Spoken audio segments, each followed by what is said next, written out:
When I was little, I was often terrorized by these three things. I suppose entity is really the only proper term. I'll start by saying that these three entities were not at all similar in appearance to anything I feared in childhood. On the contrary, one of them was quite like an animal. I always thought I had an undeserving and bad reputation.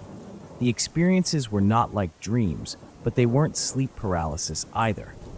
I was free to move around as I pleased and had no reason to believe that carbon monoxide was the culprit. The first entity was like an alligator. However, it had a frightfully expressive face. Not human-level expression, but like a dog, considered part of the family. But instead of loyalty and love, the creature's face was full of menace and arrogance. It will crawl around the floor and snap at me, but I was under the impression that it could not for the time being actually harm me if I stayed off the ground. The second was less lively, but much scarier. Fortunately, it resided in my grandma's home. It was kind of an angular shadow with bright lights for eyes, and moved around room to room, but only when no one was present but me. Looking at it filled me with dread and terror, but when I closed my eyes, I felt that it could do nothing to me. I spent a lot of time walking around the house with my eyes shut. The third was the least outwardly scary, but the strangest. It usually accompanied the alligator, but would occasionally be found alone in my bathroom. It was large, purple blob without any features. There was no doubt that it was alive, but it was not lively in the least. It was almost the embodiment of looming anxiety, and unlike the former, would shrink into nothingness if I looked at it long enough. But when the alligator was around, looking at the purple thing was hard to do. One night, I woke to see the alligator feverishly crawling around, snapping and snarling at me. It seemed almost pain. Strangely enough, I felt no fear this time. I looked over to the big, comfy chair next to my bed and saw it was being accompanied by a smallish, grandfatherly man. He was staring at the alligator. Without looking up, he told me go back to sleep. I won't leave until they can't come back. So I did just that. When I woke up, the man and alligator were gone. None of them ever came back, although I have felt a presence like the old man's a few times in life.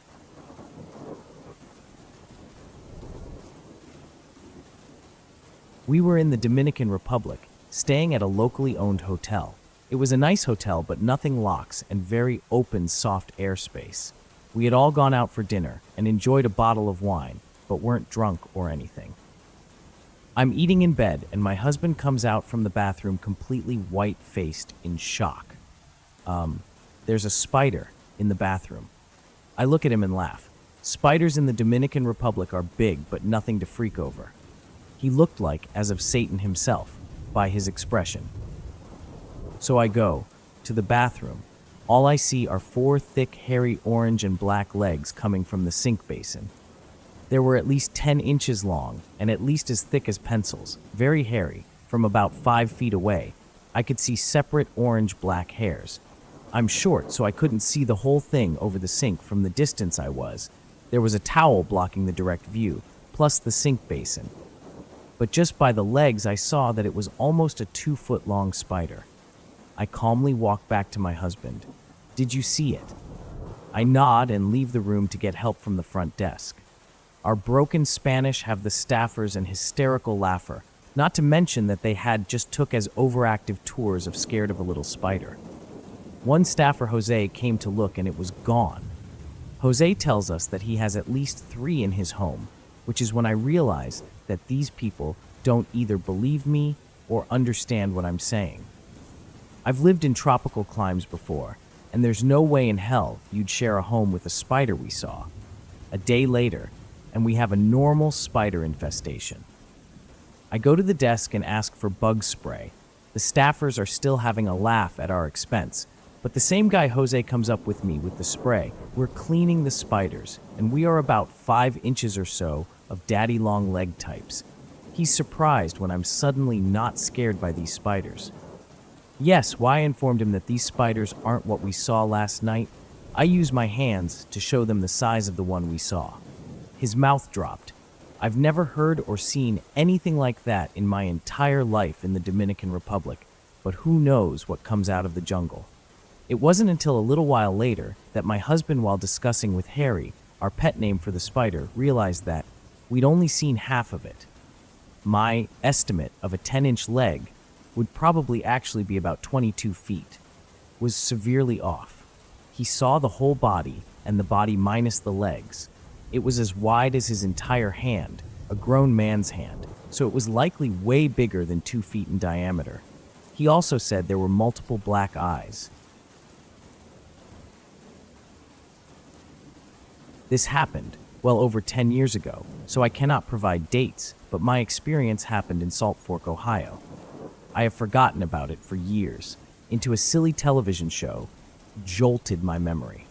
Now, the more I think on it and write on it, the more details I remember, and the more intriguing it becomes to me. I became very excited after reading another member's story that sounds so similar to what I experienced that it chills down my spine. This is the post I made after reading a similar account by another member. I am in the opinion that we experienced the same thing, so swamp. Here's my story. The first telling I wrote on here, I had just seen an Animal Planet cryptozoology episode that took place in the same remote area that I had my encounter. When I wrote my reaction in the comment box of the other member's experience, I was more focused on the details that surfaced from my memory than the first time I was told about that happened. So here is the second that I recall. It was late. We were sitting around the campfire, eating hot dogs and cleaning our rifles from a day's volley of rounds, when out of nowhere, this horrible, ear-piercing, aggressive scream came from the tree line, no more than 20 yards away. This thing was so loud that I could feel the vibrations of the sound waves go through my chest. I was just like being at a metal concert and being too close to the speakers. Whatever this thing was, it was angry, and it seemed directed at us. I am sure you are familiar with wildlife indigenous to your area, as in you know the sounds they can make. I'm also a veteran camper, and I know all the sounds of the night brings, from coyotes, owls, foxes, etc. Let me just say, this is like nothing I have ever heard, period. This was no coyote, fox, bear, owl, falcon, or etc. The three of us jolted up and instinctively ported eye rifles in the direction of the awful noise. I want to pull a trigger right then, but I was afraid things would go from bad to worse. My buddy Brian, voice shaking, goes, "I'm going back to the car." We started slowly walking towards the car. I still have my Remington aimed steady at the group of trees, ready to fire.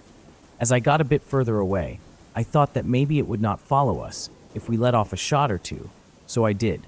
I fired 2 rounds into the dark woods, and, just based on intuition alone, I think whatever made the sound was long gone. We made to the car and sat inside, clutching rifles until daybreak. When we got back to the campsite, everything was how we left it. Nothing was missing or damaged. The three of us have never been so scared, and we haven't spoken since the incident.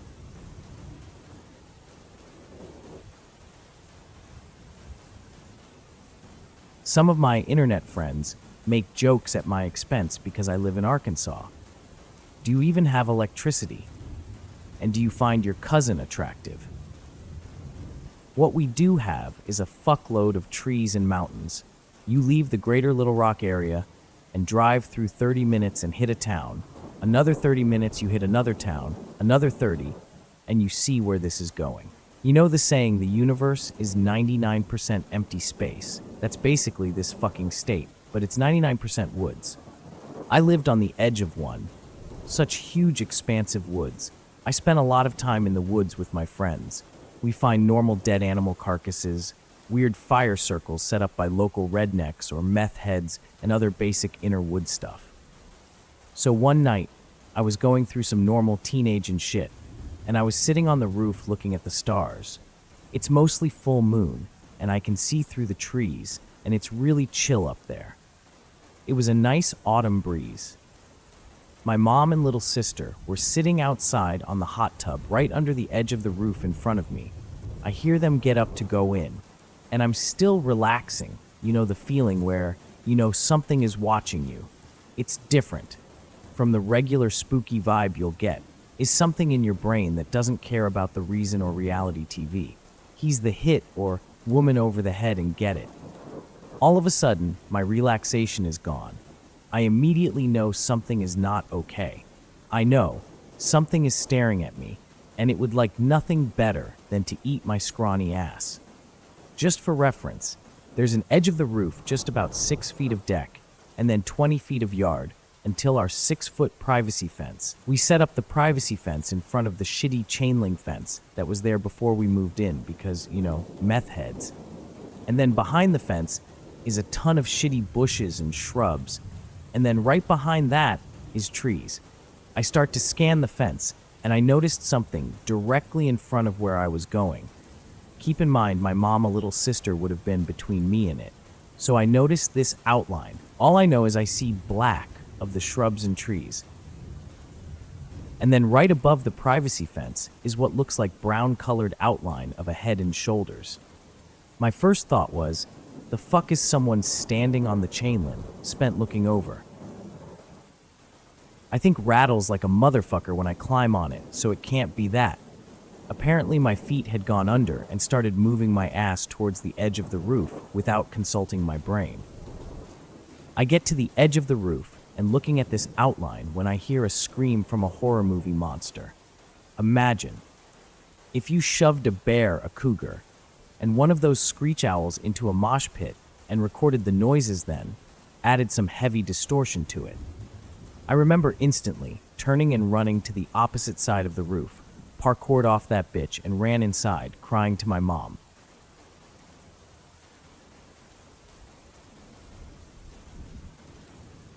Around January 2001, I was driving around with a friend of mine, just chatting and catching up. We decided to call it a night and drove to an area that was close to our flash at a regular park. This was a semi-waste ground, commonly called the Components Factory, thanks to a light industrial area that was now defunct.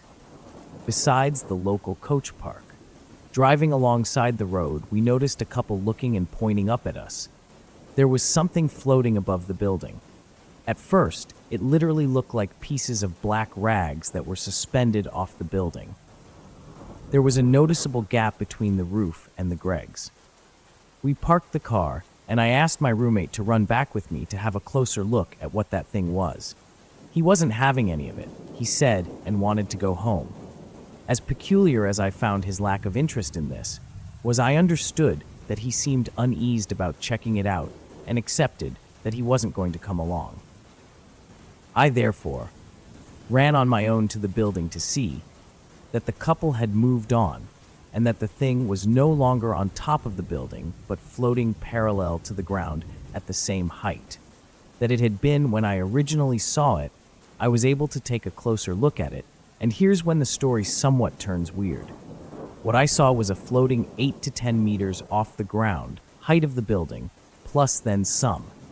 It looked for all intents and purposes like a small and long dog skull, where I can make out the snout part in the concave areas where the eye should have been, in addition to the least small canine fang protrusion coming out of the end of the snout.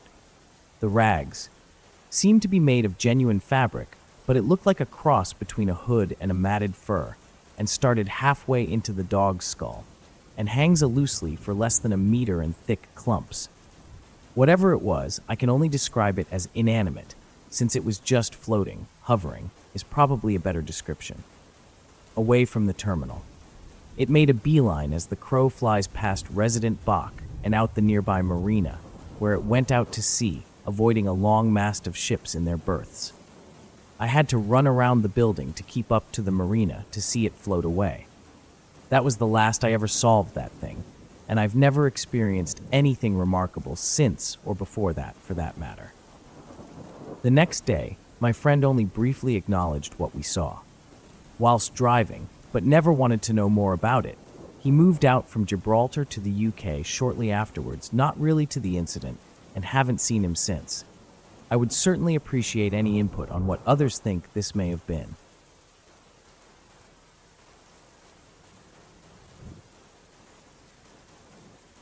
Several years ago, I lived in a basement suite with my 2 kids. There was a lot of paranormal activity in the 2 years that we lived there. We ended up moving out due to guys upstairs partying and doing crack. So that could have contributed to stuff going on downstairs. The first week that I moved in, my kids were at their dad's house. I was alone in the living room in total silence reading something on my laptop. I had an upholstered chair sitting a few feet from me. I heard something that sounded like a very heavy object, like a book hitting the seat of the chair. Although really the seat was soft enough that anything heavy hitting it would not have made much sound at all. But that was where the sound was coming from. I glanced up, and when I did, I saw this thing on the chair. It kind of looked like a little ferret, sandy or caramel color. When it saw me look over it, tried to duck behind me onto the chair, and it just disappeared. It was there 1 second and gone the next. It surprised me, but didn't frighten me. It was just weird. I can't even say that it looked like a ferret. That is just the only thing that I could compare it to. About a year later, my youngest son and I were in a bedroom on my bed, playing this game we called the baby game. Basically, just one of us pretend to be a baby, while the other person was the parent. Sometimes the baby was a bad baby, sometimes good. I think that my youngest son was just wanting some nurturing after a bad breakup between his parents. My son was being the baby, and I was lying beside him, stroking him and talking to him. It was early evening, and my bedside lamp was on. My bed was a box spring and a mattress without legs, so it was kind of close to the ground. I was looking over at my son, and right beside the bedside table was this thing again. It was only there for a second and then disappeared fast enough that I didn't trust my eyes. It was 2 or 3 feet high, taller size, and was standing right against the bed like an inch away from my son. It was covered in long, slightly curly caramel-colored hair, but it had no face, arms or shoulders that I could see. It looked like Cousin, It, from the Addams Family. It didn't have the shape of a dog. It was straight up and down. As I said, it was split second, so I didn't see any movement. I didn't feel any energy from it, negative or otherwise. It was neutral. I was really surprised to see it. I didn't see anything to my son because I honestly believed that it was somewhere sight issue. A few minutes later, it was my turn to be the baby. Someone's looking over at me, and I was close to the edge of the bed. He blinked for a second and said, "Mom, I just saw this weird thing. I think it was a wig creature or a ghost dog." He described the exact same thing, color and shape, and he said he only saw for a second. He had been claiming throughout the time we lived there that he saw a giant bulldog faces in the middle of the room. I thought that he was making it up because he had a bulldog stuffy that he really liked. We also saw a lot of ghosts there in that place. Pretty much, you turn on the light, you could see a whole bunch of people standing in the dark. In the front was an old lady, and the back was a little Asian girl. I had a very elaborate way of turning on my lights at night that involved me never looking in the dark, and in bed, I never opened my eyes.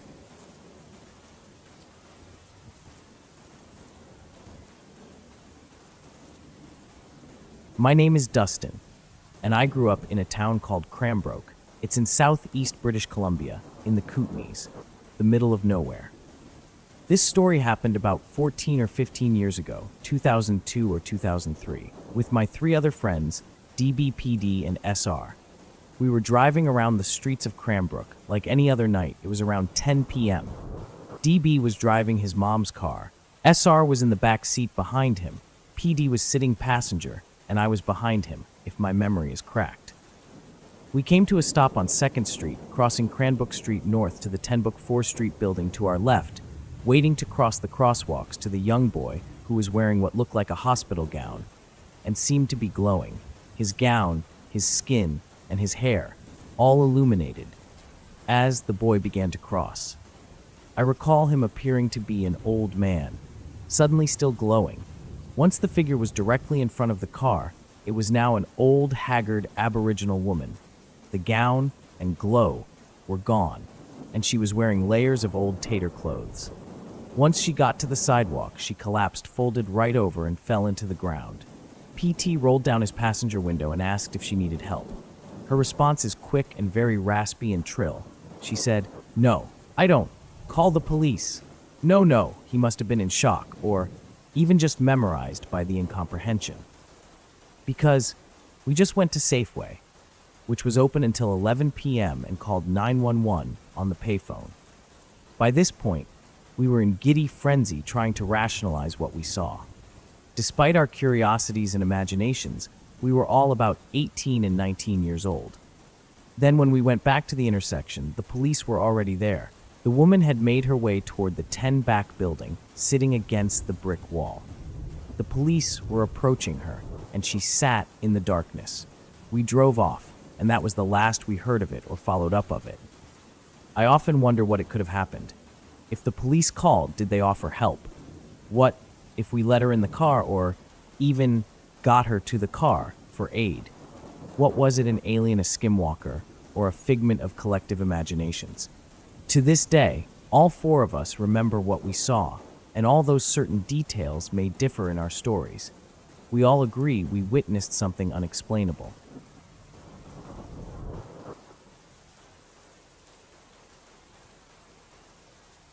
I've always been fascinated by tales of cryptic water monsters, though I've never actually seen one myself. But my stepfather's father, an eccentric yet sharp-to-the-point individual, ordinarily isn't given to making up fanciful tales, and whom I'll call Bill, once recalled the time during World War II when he was serving aboard a ship that may have been called into the English Channel. He noticed a commotion one evening on the back deck when he went to investigate. Many crewmen were carrying on. Those who happened to have cameras were eagerly snapping photos, though conveniently, Bill didn't have one. What he claims to have saw was something astonishing. A creature wise traveling in the water in a perpendicular fashion, just slowly enough to frighten the crewmen into thinking their vessel will collide with this beast. The creature, whose long back broke the water and looked something like a crocodile's, had its head held out of the water as it traveled. Its incredible size was said to be even longer than the vessel itself. Bill stared open-mouthed as he recounted the vessel, and the creature actually did come very close to colliding. But apparently, the animal had a clear destination of mind. It simply kept on traveling without acknowledging the vessel were looking left or right. Luckily for those on board, and it was not seen to submerge. Crew members followed it with their eyes as long as they were able to until it finally disappeared from sight. This did not sound like a crocodile of me, even a large one. When I pressed Bill for a better description, he stubbornly gathered his bearings and stated, "Well, looked like a dinosaur, that's all there is to it. A dinosaur, I swear to it." This was especially chilling to me.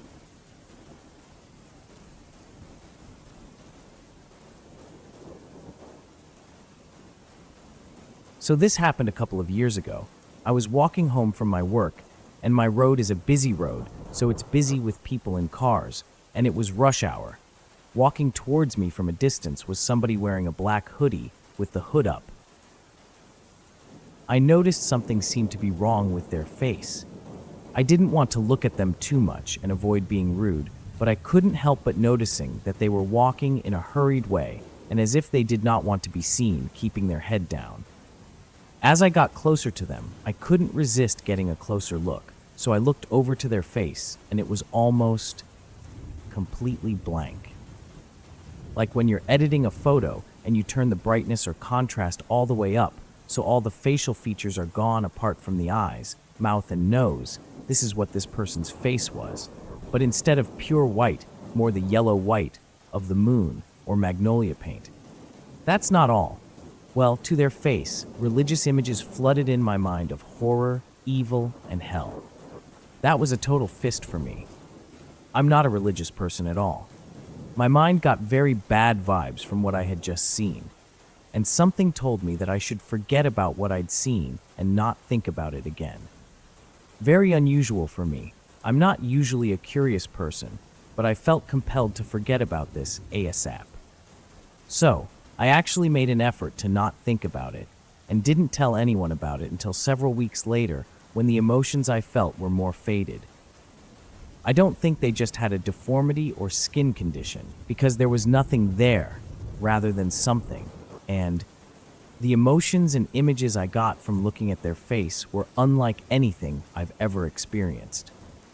I wish I hadn't tried to forget it so instantly, as I might remember other things about it that could point to a more logical explanation or something else, whatever it may be.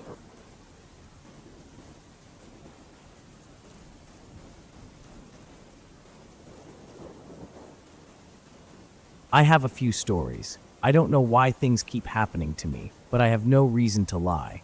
I can't tell my stories in normal settings for fear of being branded a nut. But the following actually happened to me, and I love to hear from anybody who has had similar experiences. I used to work nights in a nightclub in Perth, Western Australia, and on my way home, I had to walk through a large park called Hyde Park.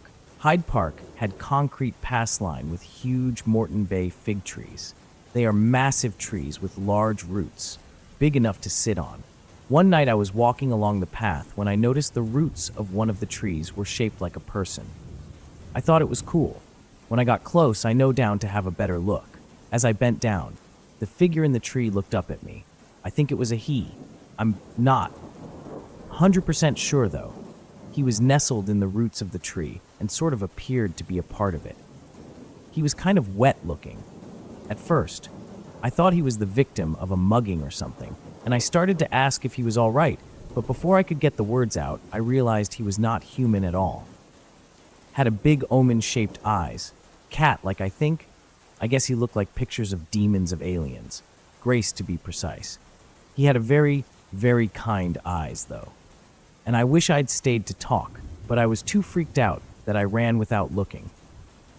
The next day I went back to look at the tree, and there was nothing resembling a person at all. It would be kind of a relief to me if I could write the experience off as a trick at the light or something. But I trust my senses. I saw a few strange things in the park, but that was by far the spookiest.